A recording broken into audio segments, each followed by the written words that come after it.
자, 안녕하십니까. 자, 오늘은 그 10주차 수업입니다. 지난주에는 기업가 정신에 대해서 공부를 했습니다. 자, 기업가 정신이 얼마나 중요한지 이해하셨습니까? 매우 중요하다라고 이야기했죠.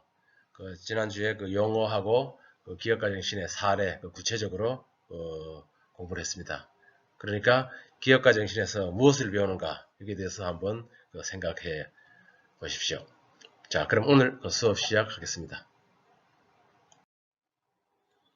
자, 오늘은 나를 알아보는 시간입니다. 나를 알아보는 시간으로 먼저 우리 커뮤니티 리더십에 대해서 한번 알아보고 우리 미래 인생 설계와 진로 설계에 대한 필요성에 대해서도 알아보도록 하겠습니다. 그리고 이제 객관적인 나.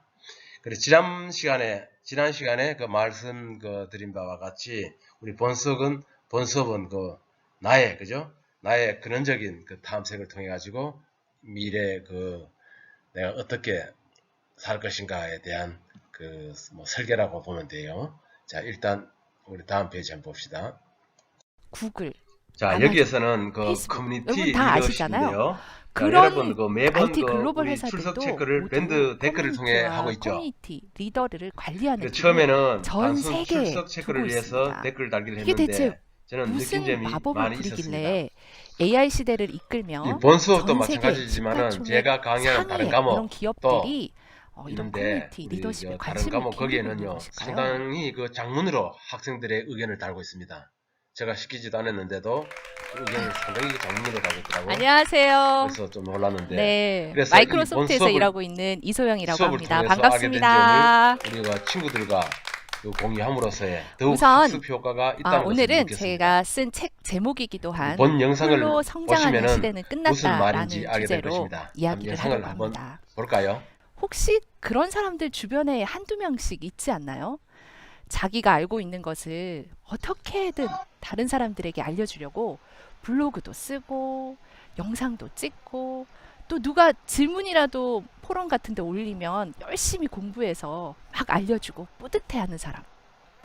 그래서 자신도 성장하고 공동체, 즉 커뮤니티도 함께 성장시키는 그런 사람들을 미국이나 서양 문화에서는 커뮤니티 리더라고 부르고 있습니다.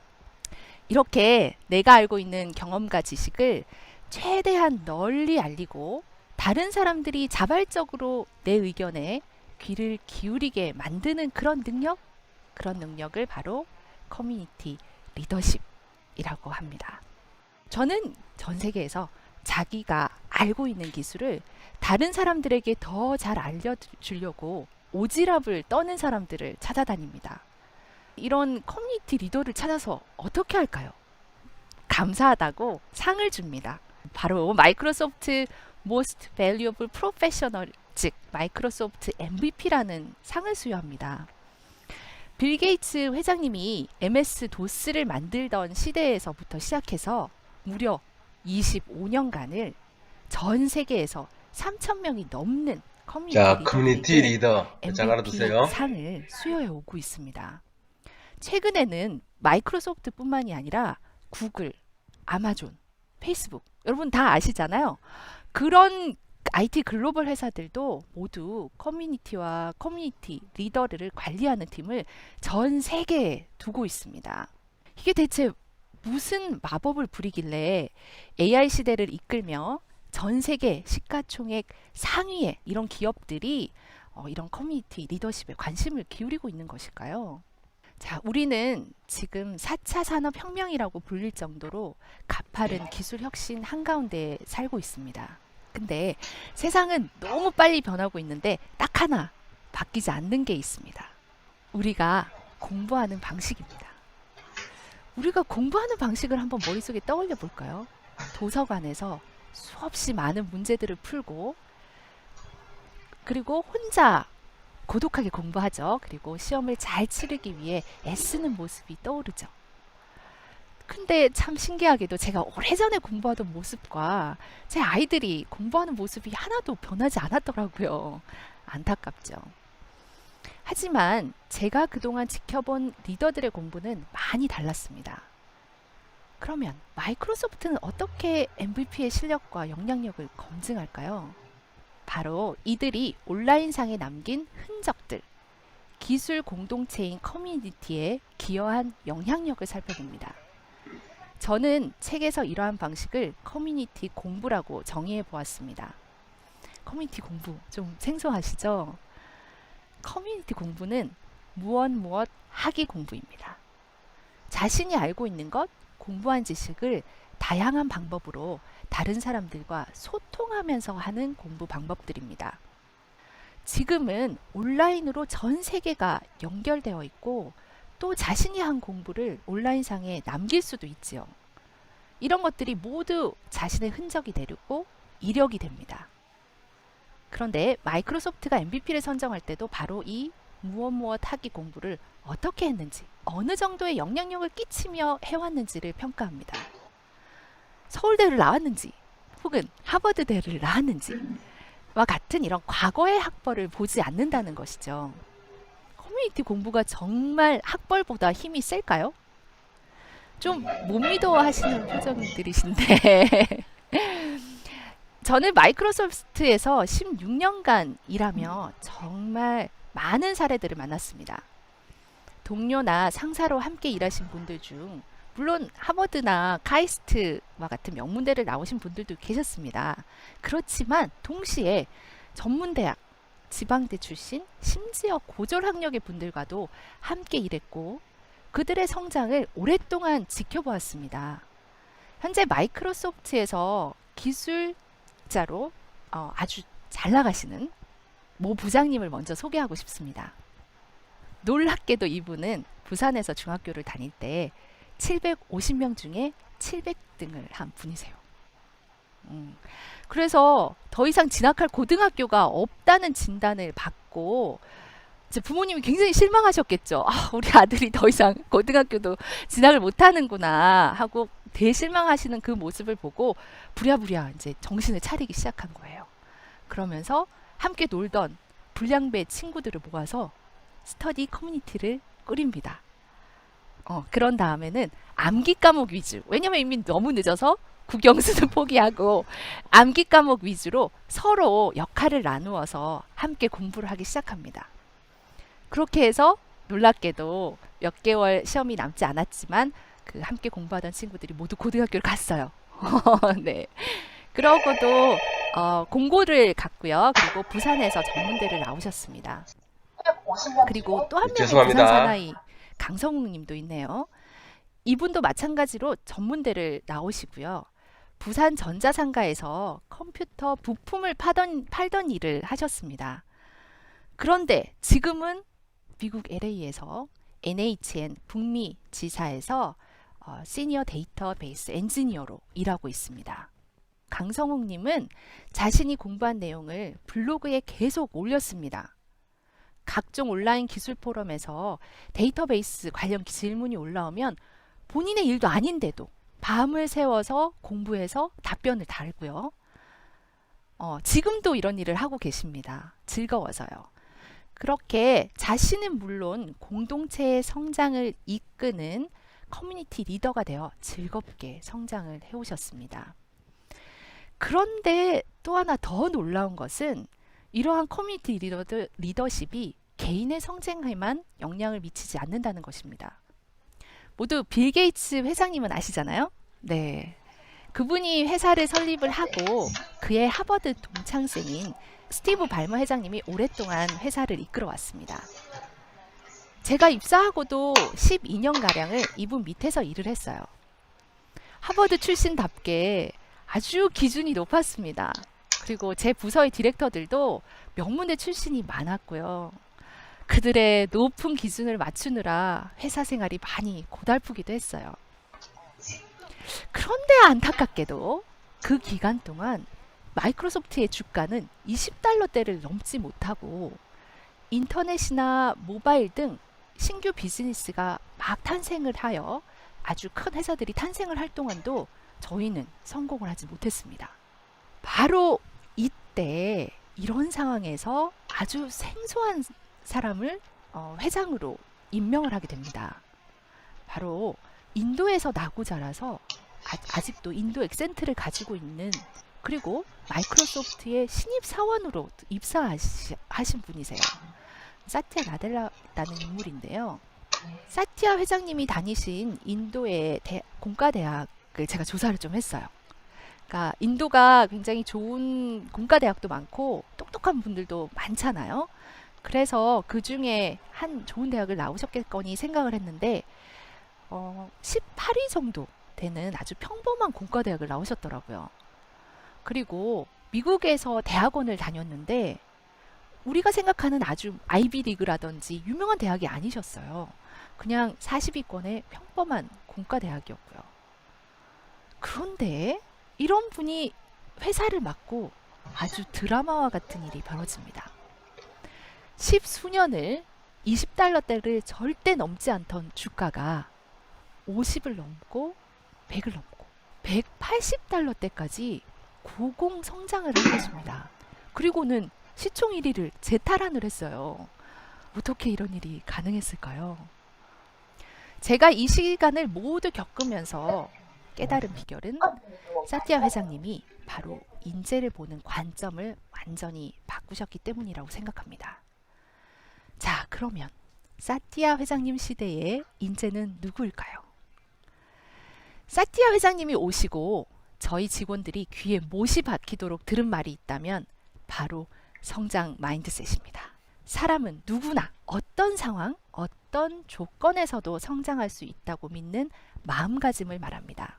고정 마인드셋은 그 반대예요. 사람의 성장에는 조건이 붙는다라고 믿는 마음가짐입니다. 명문대를 가야지만 사람은 성장할 수 있어. 부모님이 훌륭해야 나도 성장할 수 있어. 그렇게 성장에 조건을 붙이는 마음가짐을 말합니다.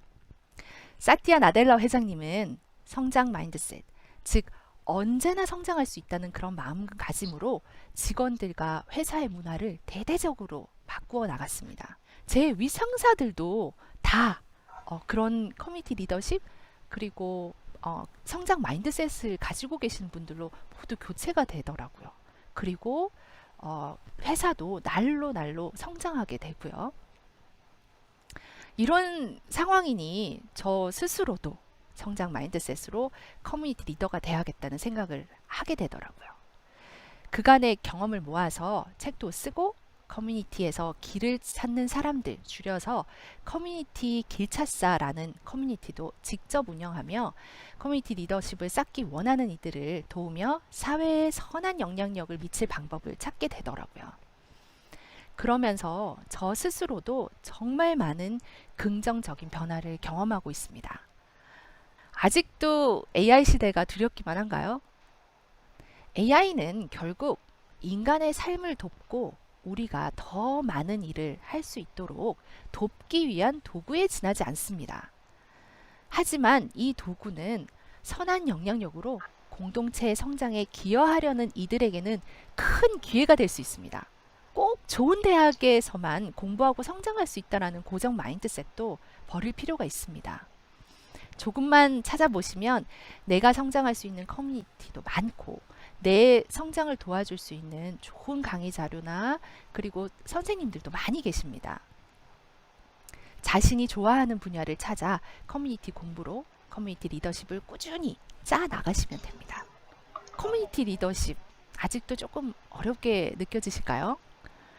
그런 분들을 위한 팁으로 저희 부모님이 저에게 했던 아주 특별한 교육에 대해서 말씀드리며 마무리하도록 하겠습니다. 저는 저 대한민국 남단 거제도에서 어린 시절과 학창 시절을 보냈습니다. 저희 아버지는 아주 어린 시절에 장애를 가지게 되셨죠. 다른 아이들이 자전거를 타면 자기도 한쪽 다리로 자전거를 타겠다며 수없이 비탈길을 내려오시며 넘어지셨다고 해요. 다른 아이들이 수영을 배우면 물에 빠져서 수없이 허우적대면서 수영을 배우셨고요. 이런 어린 시절을 저와 저 동생에게 해주시면서 꼭 한마디 하십니다. 하면 되더라. 바로 능동적이고 적극적인 삶의 자세를 심어주셨습니다. 그리고 어머니, 아버지 모두 저를 가르치려 들지 않으셨어요. 오히려 제가 당신을 가르칠 수 있도록 넉넉하게 품어주시고 격려해 주셨어요.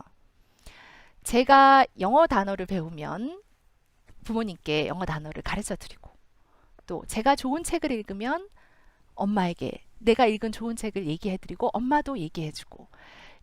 근데 어린아이가 하는 이야기가 뭐 그리 대단했겠습니까? 하지만 저희 부모님은 제가 하는 이야기에 귀 기울여 주시고, 제가 한 공부와 지식을 당신들과 나누고 이웃과 나누고, 그리고 공동체에 기여하는 것의 중요성과 기쁨을 알게 해주셨죠. 제가 뭐 대단한 성공을 한 것은 아닙니다만, 이런 부모님이 계셨기에 지금 이 자리에서 기쁜 마음으로 제 경험을 나눌 수 있는 게 아닌가 합니다. AI 시대, 이제는 혼자만 열심히 하여 성공할 수 있는 시대는 끝났습니다. 나와 다른 사람이 조화를 이루어 하모니를 이룰 때 더욱 성장하고 행복한 성공을 할 수 있는 그런 시대입니다. 커뮤니티 리더십으로 이웃과 공동체를 생각하며 그런 따뜻한 마음으로 우리 모두 행복한 미래를 열어가길 기원합니다. 감사합니다.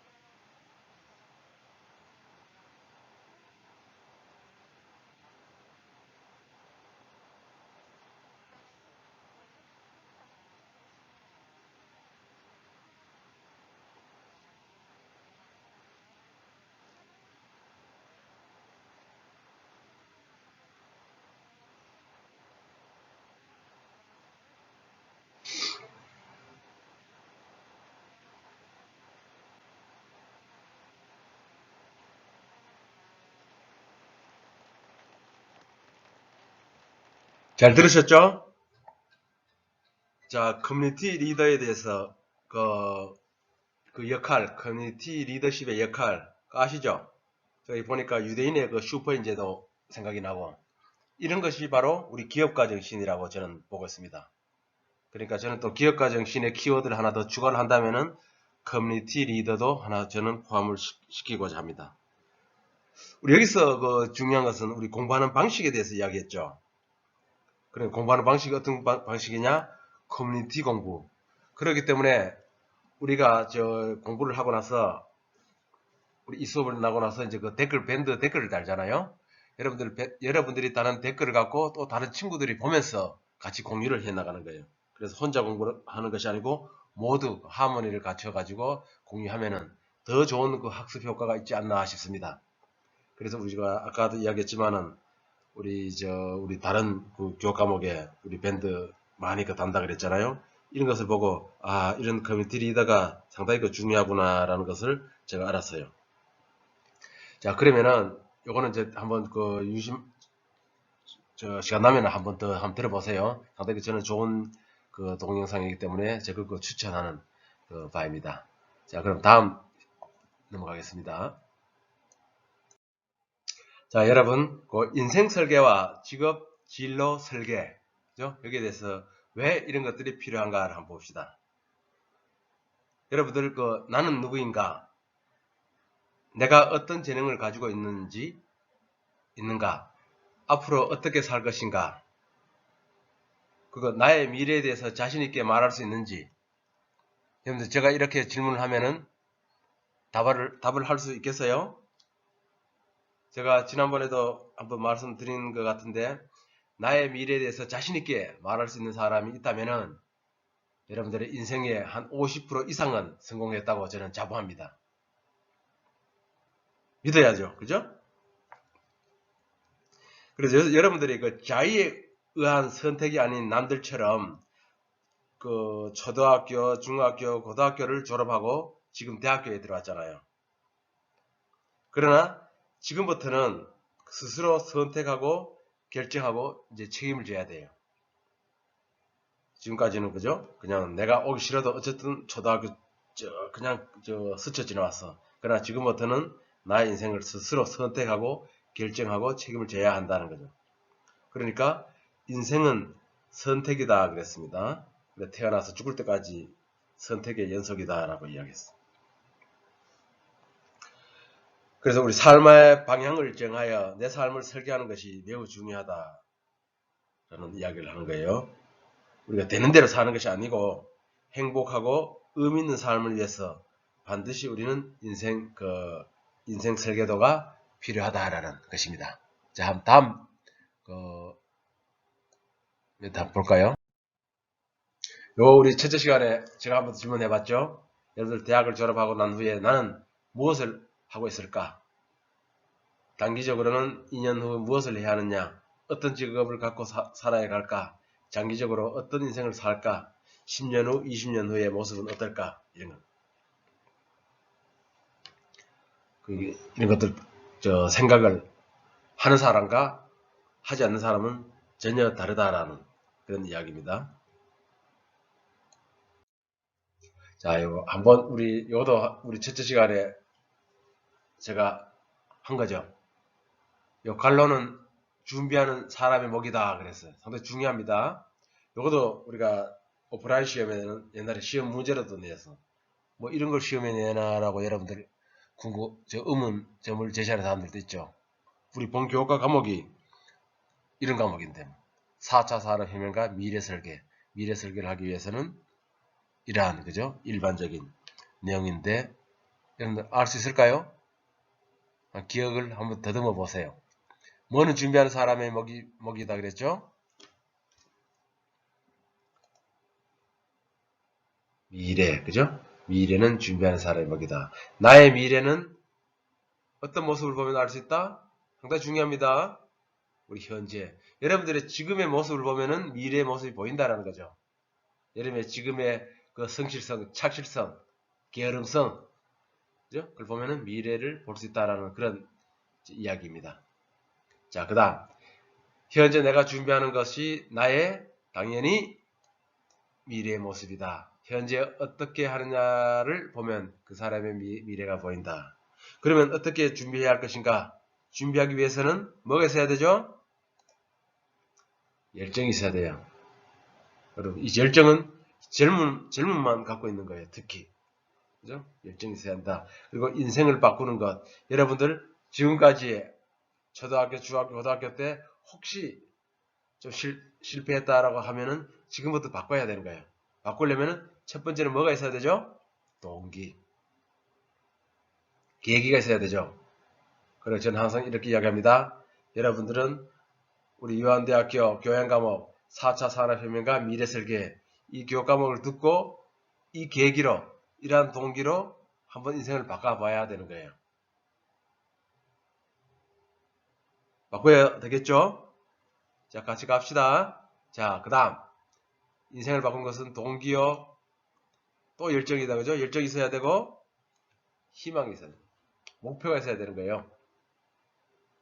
희망이 없는 사람들은 안 된다라는 거죠. 그래서 이렇게 하기 위해서는 올바른 또 중요한 태도이다. 여러분들 행동이죠. 올바른 행동을 해야 되는 규칙적인 행동. 그죠? 그래서 영양도 중요하지만 그래서 이것이 중요하다는 태도. 아무리 뭐 동기, 열정, 희망을 갖고 있어도 행동하지 않으면 안 되는 거예요. 그죠? 행동하고 좋은 행동도 좋은 행동이죠. 태도, 모습이지 않습니까? 여러분들의 그 좋은 모습이, 올바른 모습이 중요하다라는 이야기입니다. 자, 그러면은 한번 볼까요? 자, 요거는 먼저 우리 인생 설계의 직업 진로 설계의 필요성인데 첫 번째로 여러분들 질문 하나 드릴게요. 여러분들이 살고 싶은 집을 그려보십시오. 여러분들 우리 오프라인 그 대면 수업이 때는 이걸 한번 여러분들 한 5분에서 한 10분 정도 시간을 주고 A4 용지나 우리 노트에 그려 보도록 하는데 지금 그렇게 할 수가 없잖아. 그래서 우리 이 동영상을 멈춤하고 그죠? 일시정지를 하고 나서 여러분들이 살고 싶은 집을 한번 그려보세요. 지금 그 동영상을 중지하고 한번 그려 보도록 합시다. 자, 그럼 넘어갑니다. 일단 그 여러분들 그림 그리는 시간에 그리고 한 잠시 10분 후에, 이제 5분이나 10분 후에 다음 장 넘기시기 바랍니다.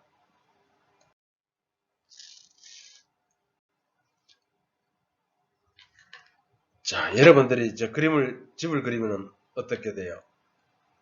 집은 어떤 의미를 갖고 있죠?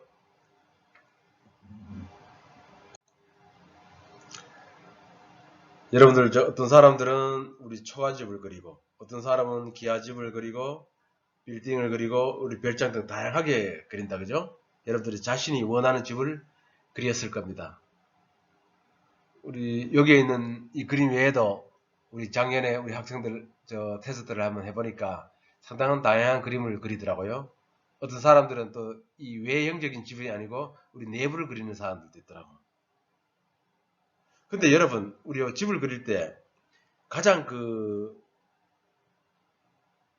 처음에 그리는 부분들이 어디였죠? 뭘부터 그려요, 그림을? 우리 집을 그릴 때 여러분들 유심히 살펴보면 대부분 사람들이 있잖아요. 지붕부터 그리더라고, 지붕. 그렇죠? 먼저 지붕을 그리고 밑에 하더라고. 근데 우리 실제는 어때요? 실제로 집을 건축할 때는 뭐부터 그래요? 어디부터 짓죠? 지붕부터 짓는 게 아니죠. 우리 실제 집을 지을 때는 지붕부터는 절대로 지을 수 없습니다. 그러니까 우리 인생도 마찬가지죠. 기초가 있어야 하고 제대로 내 꿈을 실현하여 나가기 위해서는 차근차근 준비해야 제대로 그 꿈을 이룰 수 있습니다. 집을 지을 때도 우리 설계도가 있어야 하는 것처럼 인생에도 뭐가 있어야 되죠? 인생에도 인생 설계도가 있다라는 것입니다. 그래서 집을 지을 때 설계도가 없으면 집이 어떻게 지어져요? 제멋대로 지어지겠죠. 지은 후에도 부실공사가 될 가능성이 상당히 큽니다. 나의 인생을 잘 설계해야만이 우리는 행복한 인생을 살아갈 수가 있죠. 그래서 우리 인생을 설계할 때 가장 중요한 것들이 있습니다. 뭐가 있을까요? 우리 집을 지을 때 초가집, 기와집, 빌딩, 별장 등 짓는 것처럼 우리 나의 인생을 설계할 때도 우리 마찬가지예요. 우리 인생도 여러 가지가 있는 거야. 초가집, 기와집, 빌딩, 별장 등과 같이 우리 행복한 인생을 설계할 것인가? 출세를 위한 인생을 설계할 것인가? 우리 부나 권력이나 명예를 얻기 위해서 인생을 설계할 것인가? 이런 것들에 잘 생각해서 인생을 설계해야 되겠죠.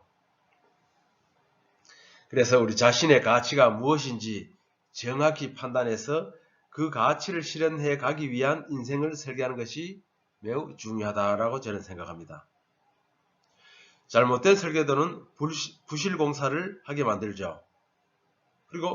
그러니까 잘못된 인생의 설계 또한 실패한 인생을 만들겠죠. 그래서 제대로 된 설계가 필요하듯 제대로 된 그 인생 설계도 또한 필요하다라는 이야기입니다. 그래서 집을 짓는 사람에게 당신은 무엇을 짓고 있습니다? 라고 한번 물어봤어요. 그러니까 어떤 사람은 창문을 짓고 있다. 또 다른 한 사람들은 나는 문짝을 짓고 있다. 또 다른 한 사람들은 나는 벽을 쌓고 있다라고 이야기합니다. 또 한 사람은 마지막에 이런 사람이 있었어요. 한참 생각 후에 얼굴에 미소를 지으면서 나는 누군가가 살포근한 안식처를 만들고 있는 중이다 라고 답을 하는 사람이 있었어요. 상당히 있으시죠? 생각이 다르죠? 그래서 누구나 일을 합니다. 하지만 어떤 생각을 가지고 일을 하는지는 모두 다르다라는 거죠. 그냥 수동적으로 창문을 짓고 문짝을 짓고 벽을 싼다고 하는 사람들도 있지만은 이렇게 다르게 포근한 안식처를 만들고 있다라고 이렇게 답하는 사람들도 있잖아요. 그죠? 어떤 생각을 가지고 일을 하는지는 모두 다르다라는 거예요. 또 다른 이야기를 한번 해볼까요? 우리 여러분들 대학생이 된 여러분들은 직접 운전하는 운전사라고 또 비교를 해봅시다. 당신의 삶의 운전사임을 꼭 기억해야 돼요. 삶의 여러분들의 당신의 삶의 운전사는 여러분이라. 운전석에 앉아서 앞으로 갈 수도 있고 뒤로도 갈 수도 있고 속력을 낼 수도 있고 멈출 수도 있는 게 인생이에요. 여러분들이 그 운전대를 잡고 어떻게 미래를 향해 달리느냐에 따라 다르다는 거죠. 그래서 당신의 생각을 독립시켜라. 삶에 독립시켜라. 당신의 생각과 꿈을 즐겨라 그랬어. 시간을 할애하라. 즐겁게 배우고 변화를 즐기면서 받아들여라. 이런 이야기들이 있습니다. 자, 우리 또 다음 페이지 한번 볼까요? 지금 우리 집을 이야기했는데 여러분들 집을 그리면서 집과 여러분들이 집 짓는 것과 여러분들의 미래 인생을 설계하는 것과 비슷하다라는 이야기를 했습니다.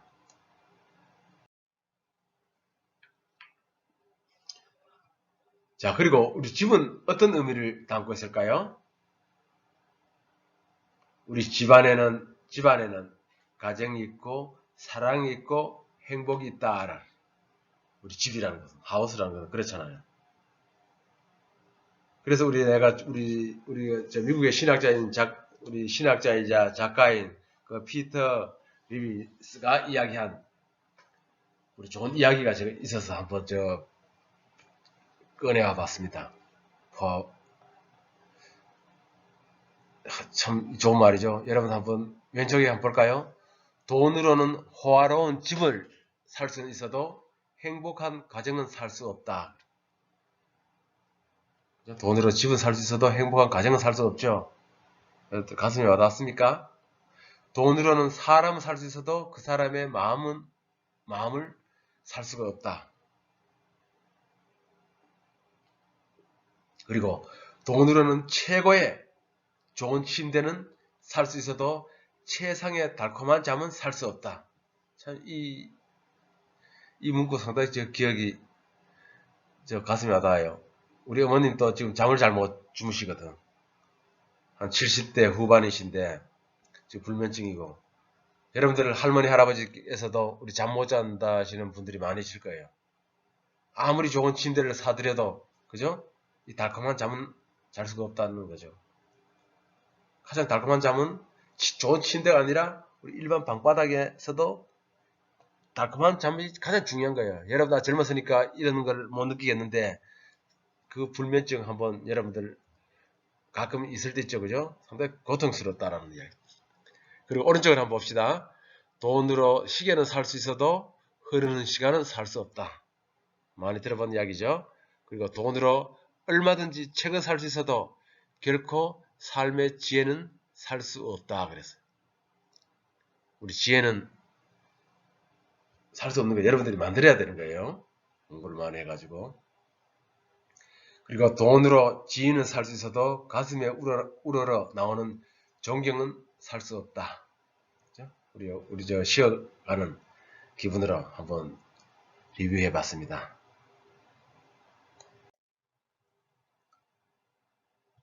여러분들 그리고 우리 산을 오를 때 생각해야 하는 것 한번 볼까요? 산을 오를 때 여러분들 정상을 오르기 위해서 많은 준비가 필요하겠죠. 꼭 정상에 올라가야 하는가? 정상에 가서 무엇을 할 것인가? 정상에 올라가서 어떻게 내려올 것인가? 이것들을 한번 생각을 해보면은 이것도 우리 인생하고 같이 비교를 해서 이야기를 해야 될 것 같아요. 우리 정상을 오르기 위해서는 많은 준비가 필요한 겁니다. 준비하지 않으면은 우리 정상에 올라갈 수가 없어요. 쉽지 않죠. 인생의 정상도 마찬가지입니다. 그리고 꼭 정상에 올라가야 하느냐 물으시면 어때요? 정상에 오르지 않더라도 산에 오른다는 자체로의 의미는 둘 수 없는가? 한번 생각해 봅시다. 그리고 정상에 무엇을 할 것인가? 그 다음에 어떻게 내려올 것인가? 우리 산은, 다른 말로 하면 다른 의미로 어떻게 표현해야 될까요? 우리 희망으로 한번 생각해 봅시다. 희망은 산과 같다라고 생각해 봅시다. 그러니까 희망은 산과 같으니까 올라갈 때는 길을 찾아 올라가야 되겠죠. 우리 산에 오를 때는 길을 찾아 올라가야 되는 거예요. 그러니까 마음을 단단히 먹고 떠난 사람은 모두 산꼭대기에 올라갈 수 있다는 거예요. 마음을 단단히 먹지 않으면은 우리 산꼭대기에 못 올라가고 자기의 희망, 목표점에 못 간다는 거죠. 산은 올라가는 사람에게만 정복되는 거죠. 그러니까 행운은 눈이 멀지 않았습니다. 우리 부지런하고 성실한 사람에게만 찾아가는 것이 바로 우리 행운이 찬스. 앉아서 기다리는 사람에게는 그 행운은 영원히 찾아오지 않습니다. 누워서 감나무 밑에서 누워서 입을 벌리고 있으면 감이 떨어질 때까지 기다리면은 내 입에 들어가기 힘들어요. 그죠? 또 이런 말 있죠. 걷는 사람만이 앞으로 갈 수 있다.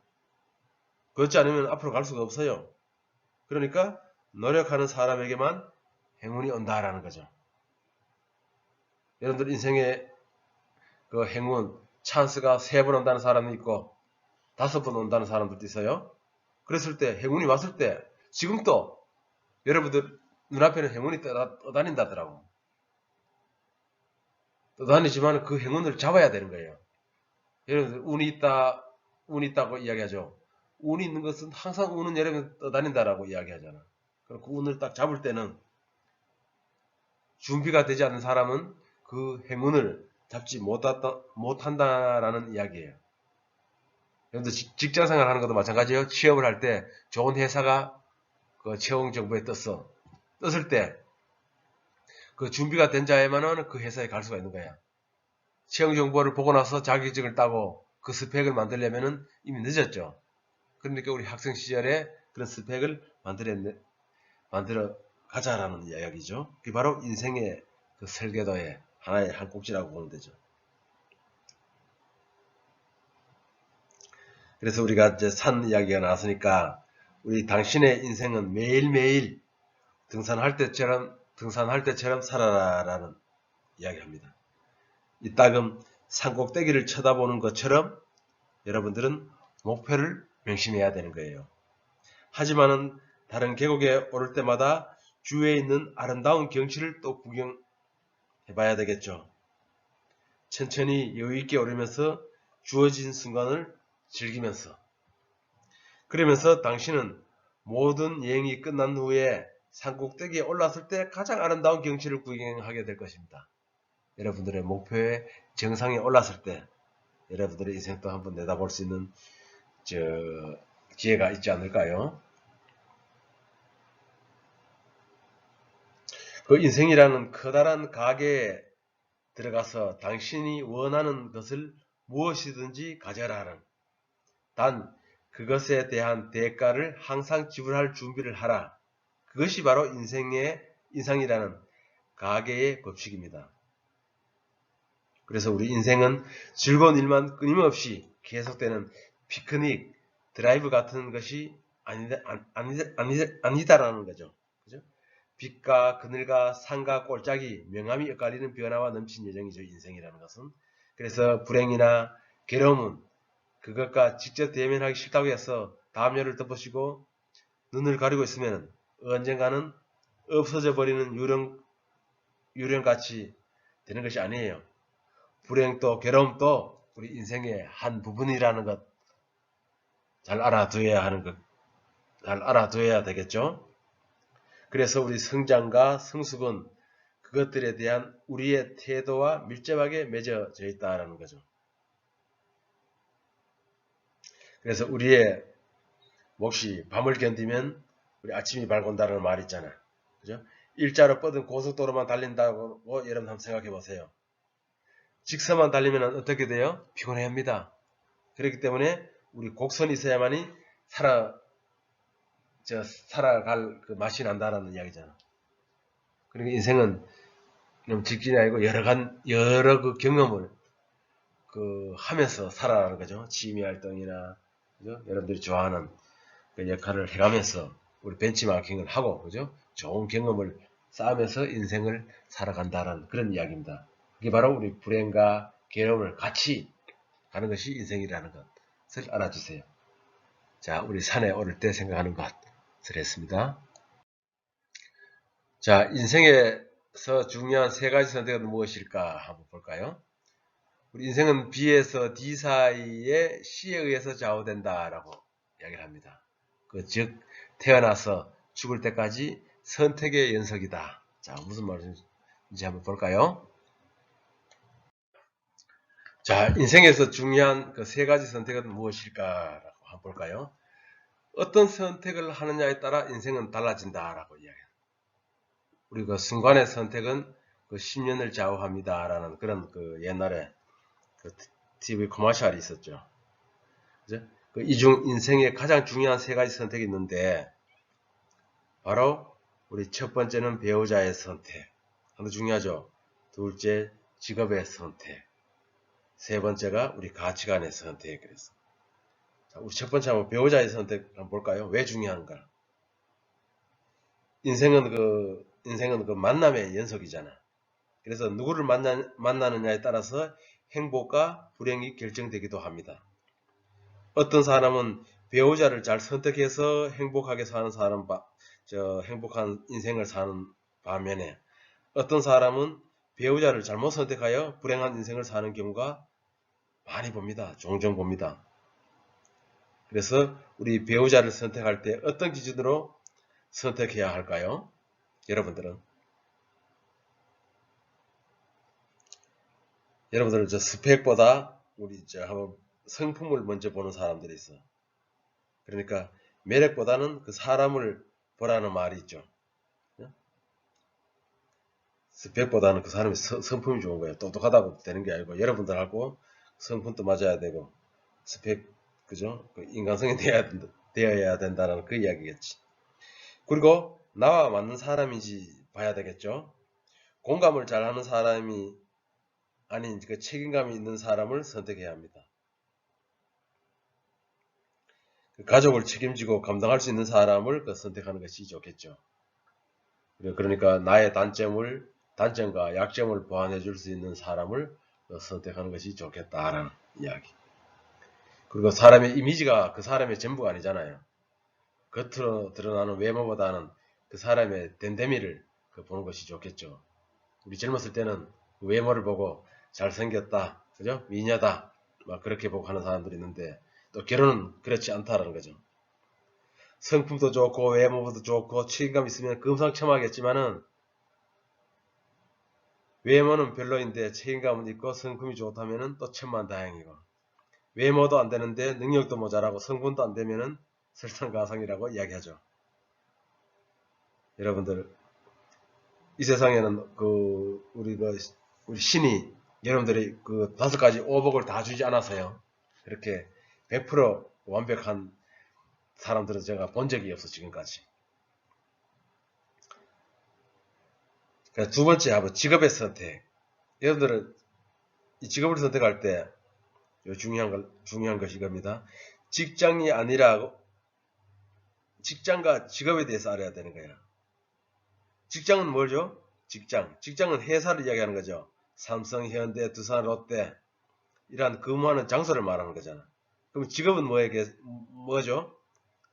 직업이라는 것은 장소의 개념이 아니고 일의 종이죠. 그럼 어떤 것들이 있죠?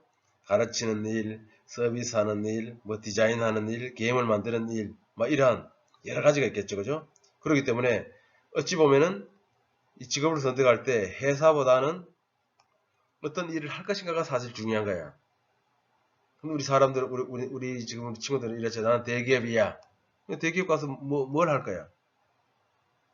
대기업 가면은 연봉이 세다. 다 좋은 줄 알죠. 그래서 자기 능력하고 맞춰 가야 되겠잖아. 그리고 하기 싫은데 내가 좋아하지 않는 일을 대기업에 가서 한다고 해서 여러분들이 행복할까요? 그렇지 않죠. 왜냐하면 사람은 평생 일하면서 살기 때문입니다. 일을 통해서 보람을 얻고 일을 통해서 행복을 찾을 수 있기 때문이에요. 그러니까 일을 할 때는 어떻게 해야 돼? 일을 선택할 때에는 내가 잘할 수 있는 일인지, 내가 즐길 수 있는 일인지, 내가 좋아하고 잘할 수 있으면 가장 최고인 거예요. 그렇다면은 내가 잘하는 것과 내가 좋아하는 것 중에서 어떤 것을 선택할 것이 좋을까? 내가 잘하는 것을 선택하는 것이 답이겠죠, 그죠? 그래서 이런 것들도 잘 열심히 했다가 하시는 것이 우리가 여러분들의 그 선택을 할 때 상당히 중요하다라고 보면 됩니다. 그리고 가치관도 중요한 거예요. 가치도 예를 들어 선택이죠, 그죠? 어떤 가치관을 갖고 살아가느냐에 따라 선택하는 것이 달라지는 거예요. 여러분들의 가치관이 돈이 될 수 있고 명예가 될 수 있고 권력이 될 수 있는 거죠. 이렇게 했을 경우에 배우자 선택과 직업을 선택할 때 명예나 권력 같은 그 기준을 선택할 때 우리 가치관에 따라 다 달라진다는 거예요. 그리고 현재 내가 어떤 가치관을 갖고 살아가느냐를 알아보기 위해서는 지난 일주일 동안 시간과 돈의 사용처를 보면 알 수 있어요. 내가 가장 많이 사용하는 시간, 가장 많이 쓰는 돈에 여러분들이 가치관일 수가 있어. 그래서 친구에게 시간과 돈을 가장 많이 쓰는 친구에게는 쓴 사람은 그 친구가 그 가치관이 될 수가 있는 거죠. 봉사단체에서 시간과 돈을 많이 쓰는 사람에게는 봉사단체라는 것이 예를 들어 가치관이고, 가족에게 시간과 돈을 많이 쓴다면 가족에게 가치를 두고 사는 사람들이라고 저는 보고 있습니다. 그래서 우리 앞으로 우리 다음에 여러분들의 그 가치관에 대해서 한번 실습하는 시간이 있을 거예요. 자, 우리 다음 시간에 여러분들의 대학에 대한 생각 이런 것들을 한번 해볼 거예요. 자, 그럼 오늘은 잠깐만 다음에 우리 시간이 많이 지났는데, 자, 그리고 여기는 행복한 삶을 살기 위해서 3가지 선택을 잘해야 한다. 톨스토이 저서에서 3가지 질문이 있습니다. 소설 처음에는 왕은 한 성자에게 3가지 질문을 던졌거든. 그래서 가장 중요한 시간은 언제인가? 가장 중요한 사람은 누구인가? 가장 중요한 일은 무엇인가? 라고 했어요. 그럼 여러분들, 자, 결론적으로 말하면 답이 무엇일까요? 3가지 공통적인 답이 있어. 가장 중요한 시간은 지금이며 가장 중요한 사람은 지금 내 옆에 있는 사람이다. 가장 중요한 일은 뭐냐고? 지금 현재 하고 있는 일. 가장 중요하다. 자, 이거는 우리도 다음 시간에 한번 더 구체적으로 또 설명을 해 드릴게요. 오늘은 좀 시간이 다 됐으니까 넘어가고, 이건 다음 시간에 한번 복습할 거예요. 이생망이라고요? 뭐 자, 별거 있습니까? 안녕하세요. 행복한 부자가 되고 싶으세요? 이너프입니다. 오늘 100세 시대에 무엇을 준비해야 하느냐? 여러분, 대한민국 남녀의 기대 수명이 어느 정도 되는지 아시나요? 80세, 100세 시대 자주 들어서 대략 그쯤 된다고 알고 계시죠? 우리나라는 여성의 경우 83.8세, 남성은 76.8세로 OECD 6위입니다. 최빈 사망 연령은, 즉 가장 많이 사망하는 연령대는 86세입니다. 기대 수명이 가장 높은 나라는 여러분도 아시는 것처럼 일본이고 대략 우리나라보다 3년 정도 앞서 있습니다. 그럼 우리가 대략 80세까지 산다고 보면 될까요? 또 다른 연구 결과를 살펴보도록 하겠습니다. 이런 부분들을 구독, 좋아요, 친구들과 같이 공유한다라고. 고려대학교 박유성 교수의 100세 도달 가능성이라는 논문을 보면 현재 45년생 이상이신 분은 4분의 1, 58년생 이상이신 분은 절반 정도가 100세까지 사시게 될 것이라고 합니다. 70년대생은 중간에 특별한 사고나 질병이 없다면 대부분 100세까지 살게 될 거고요. 70년대생이시면 지금 우리 나이로 대략 50세 정도가 되겠네요. 어떤가요? 삶은 우리가 생각하는 것보다 길죠. 벌써 놀라시면 안 됩니다. 구글은 캘리포니아 라이프 컴퍼니를 설립하고 전 세계에 단 2대밖에 없는 양자 컴퓨터를 이용해 인간의 DNA를 분석하고 있습니다. 앞으로 15년 후인 2035년쯤 분석이 완료된다고 해요. 이들의 1차 목표는 인간의 기대 수명을 170살까지 연장하는 것이라고 합니다. 그때가 되면 현재 50세이신 분들도 앞으로 100년 이상 더 살게 될지도 몰라요. 인생 설계 자체를 완전히 새롭게 해야 하는 때가 온다는 이야기입니다. 여러분의 삶의 계획표는 몇 세까지 설계되어 있으신가요?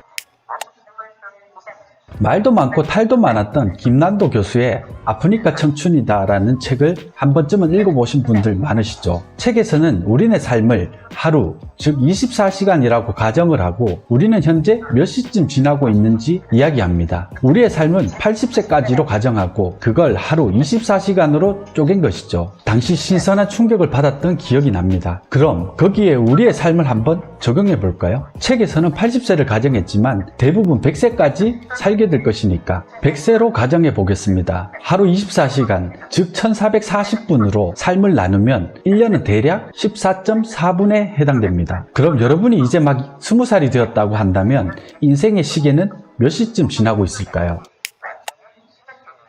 감이 잘 안 잡히시죠? 총 288분을 사신 것이니까 1시간에 해당되는 60분으로 나누면 아직 어둠이 채 가시지도 않은 새벽 5시쯤 되겠네요. 30세이신 분들은 몇 시쯤일까요? 이제 막 7시가 지나고 있습니다. 보통 우리는 이때 일어나서 하루를 시작하죠. 40세이신 분들은 대략 9시 30분. 이제 막 회사에 출근해서 하루 일과를 시작할 시간이겠네요. 50세이신 분들은 이제 인생의 반환점을 도셨습니다. 정원해요. 즐거운 점심시간이죠. 인생의 후반기를 위해 점심 식사를 든든히 해야 할 때겠네요. 일반적으로 은퇴가 시작되는 60세이신 분들은 어떨까요? 태양빛이 가장 뜨거운 2시 30분 정도가 됩니다. 직장을 은퇴하고도 아직 살아야 할 날들이 많죠. 아직 한낮이잖아요. 그런데 20, 30대이신 분들조차도 이번 생은 망했다는 뜻으로 이생망이라는 신조어를 만들어 사용하고 있는 것 같아요. 아직 오전 9시도 안 지났는데 말이죠. 이제 막 하루를 시작해야 할 때 벌써 오늘 하루가 망했다고 하면 어쩝니까? 한 세대 전 60세까지 무탈하게 살았다고 환갑잔치를 열어 성대하게 축하해주던 그때와 지금은 다릅니다. 기대 수명이 배에 가까이 늘었잖아요. 그럼 당연히 인생 시계도 새로 세팅해야 하지 않을까요? 그러면 또 어떤 분들은 이렇게 말씀하실 거예요. 지금 우리 사회를 보라고. 흑수저니 금수저니 이미 태어날 때부터 계층이 정해지고 그걸 뛰어넘는 것이 아주 어려워지지 않았냐고요. 과거에는 개천에서 용도 나왔을지 몰라도 지금은 택도 없는 소리라고 합니다. 맞아요. 자본주의 사회가 고도화될수록 계층 간의 벽은 높아지고 더욱 단단해지고 있습니다. 하지만 이건 우리 사회가 함께 해결해 나가야 될 문제지 개개인이 포기하고 주저앉아 있을 이유가 되지는 못해요. 우리 모두가 힘든 상황에 처해 있다는 것에 대해서는 저 역시 100% 공감합니다. 하지만 포기하고 주저앉아 있는 것에는 동의할 수가 없어요. 인생이 길어진 만큼 그에 맞게 마음가짐도 바뀌어야 한다고 생각합니다. 지금 우리 세대의 30대는 아버지 세대의 20대와 같아요. 그때는 고등학교를 졸업하고 사회생활을 시작하거나 결혼을 시작하신 분들도 많았죠. 지금은 어떤가요? 사회에 나오기까지 준비하는 시간이 10년은 길어진 것 같습니다. 결혼도 마찬가지고요. 늦었다고 생각하지 마세요. 지금 이 순간이 무언가 변화하기 위한 우리 생의 가장 빠른 시간입니다. 이제는 너무 많이 들어서 식상한 이야기 몇 가지 해볼까 합니다. 인터넷에 떠돌아다니는 말 중에 90세 노인이 인생에서 가장 후회스러운 것에 대해 이야기한 것이 있죠. 60세에 은퇴할 때까지는 정말 열심히 살았고 성공한 삶이었다고 스스로 자부했다고 합니다. 문제는 그 이후에 발생합니다. 은퇴 시점을 인생의 끝으로 여긴 나머지 딱 거기까지만 계획을 세운 거죠. 그 이후 아무런 계획도 없이 그저 시간만 보내게 된 것이 문제였습니다. 자신에게 그렇게 오랜 시간이 주어질 줄은 몰랐다는 거예요. 만일 그때 지금까지 산 날의 절반 가까운 시간을 더 살아야 한다는 것을 알았다면 그렇게 무의미한 시간을 보내지 않았을 거라고 후회를 합니다. 그래도 그분은 거기에서 포기하지 않았어요. 그때부터 남은 생을 위해 새롭게 외국어 공부를 시작했다고 합니다. 또 다른 이야기를 해보겠습니다.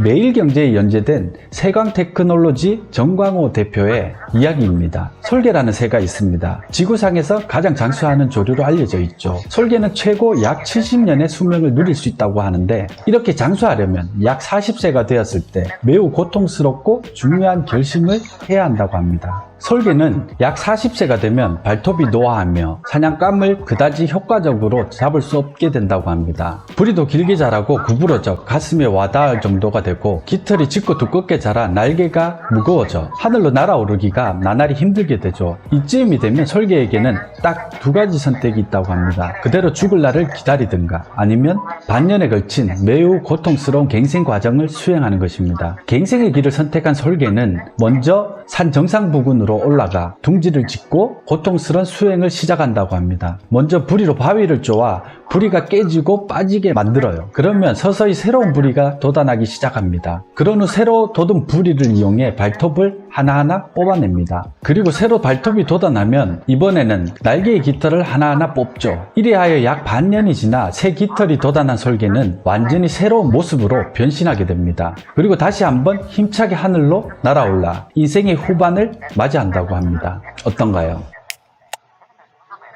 뉴욕 양키스의 전설적인 야구선수 요기 베라가 했던 말처럼 끝날 때까지 아직 끝난 게 아닙니다. 9회 말 투아웃 상황에서도 인생의 결과는 얼마든지 달라질 수 있어요. 알리바바를 창업한 중국의 마윈 회장은 재수를 해서 겨우 이류대학에 들어갔습니다. 군대와 경찰에 지원했지만 받아주지 않았죠. 30번의 실패 끝에 36세에 조촐하게, 아주 조촐하게 알리바바를 시작했다고 합니다. 지금은 어떻게 됐나요? 영화 왕의 남자로 성공한 이준익 감독은 극장에서 영화 포스터를 그리다가 46세에 이르러서 영화 감독에 데뷔해 성공하게 됩니다. KFC의 창업자 커넬 샌더스의 삶은 더 가혹했습니다. 가난한 집에 태어나 젊은 시절 내내 밑바닥 인생을 전전했죠. 우여곡절 끝에 치킨 요리법을 개발해서 미 전역을 돌아다녔지만 1000번 넘게 거절당했습니다. 그래서 그는 65세라는 늦은 나이에 직접 켄터키 프라이드 치킨 KFC를 창업하게 됩니다. 그 다음은 여러분이 아시는 그대로입니다. 전 세계에 1만 개가 넘는 매장을 두고 지금도 승승장구하고 있죠. 이러한 이야기들은 무수히 많습니다. 그걸 다 찾아 들려드리려면 몇 날 며칠도 부족할 거예요. 우리 인생은 대개 하나의 문이 닫히면 또 하나의 문이 열립니다. 그런데 사람들은 닫힌 문만 바라보며 좌절해요. 그러다 보니 새로 열린 문을 보지 못하는 거예요. 애플의 창업자였던 스티브 잡스도 자신이 세운 회사에서 쫓겨난 후 토이스토리를 만든 픽사를 통해 재기에 성공했죠. 그리고 더욱 성숙된 모습으로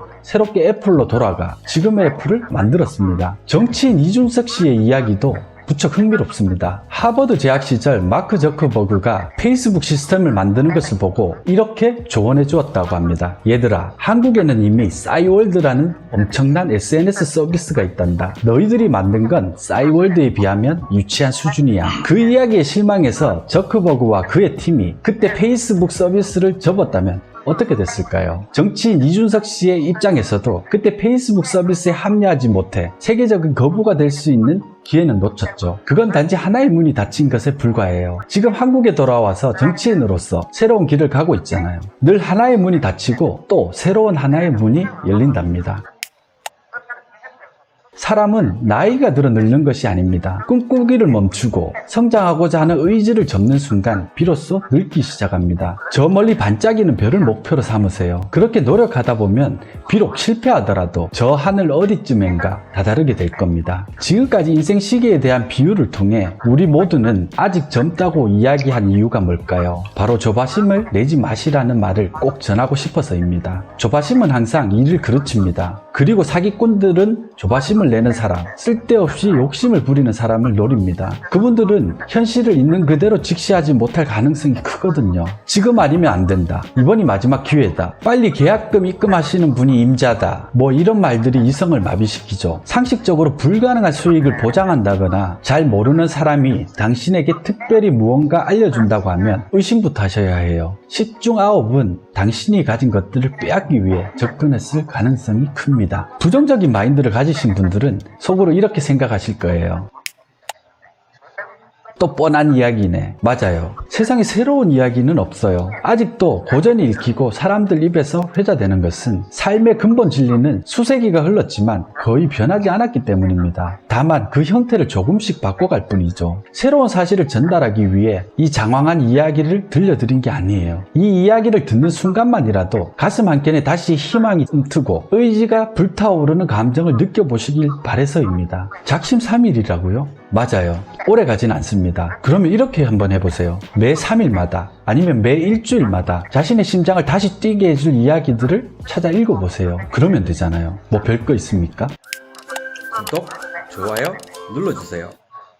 이생망이라고요? 아닙니다. 아직 시작도 안 했습니다. 우리 대부분은 아직 삶이라는 일과 중 겨우 오전 시간을 보내고 있어요. 제가 유튜브로 시작한 지도 벌써 40일 정도 된 것 같습니다. 혼자 카메라를 보고 떠드는 게 아직도 영 어색하고 힘듭니다. 영상을 봐주시는 분이 없을 때는 이 일을 계속해야 하나 하는 생각도 들어요. 일면식도 없는 사람으로부터 모진 말을 들으면 자괴감마저 생깁니다. 구독자 한 분 한 분 모으는 일이 너무나 힘겨워요. 영상이 도움이 되신 분들은 시청료 대신 손 한번 까딱해서 따봉 버튼 한번 눌러주실 만도 한데 그냥 지나치시는 분들이 더 많아요. 대기업으로부터 돈을 받고 프로젝트를 진행할 때보다 유튜브 컨텐츠를 만드는 지금이 더 막연하고 힘든 것 같아요. 좀 더 일찍 시작했다거나 행운이 따라줘서 크게 성장하신 분들을 보면 솔직히 부러운 마음도 듭니다. 그래도 어쩌겠어요. 삶이 그런 것을요. 짧게 보면 삶은 불공평합니다. 그래도 긴 시간을 두고 보면 삶은 어느 정도 공평해요. 진심은 언젠가 통하거든요. 그러니 우리 모두 너무 일찍 무언가를 포기하지는 않았으면 좋겠습니다. 오늘 이야기는 이것으로 마치도록 하겠습니다. 긴 이야기 들어주셔서 감사합니다. 여러분 행복한 부자 되세요. 고맙습니다.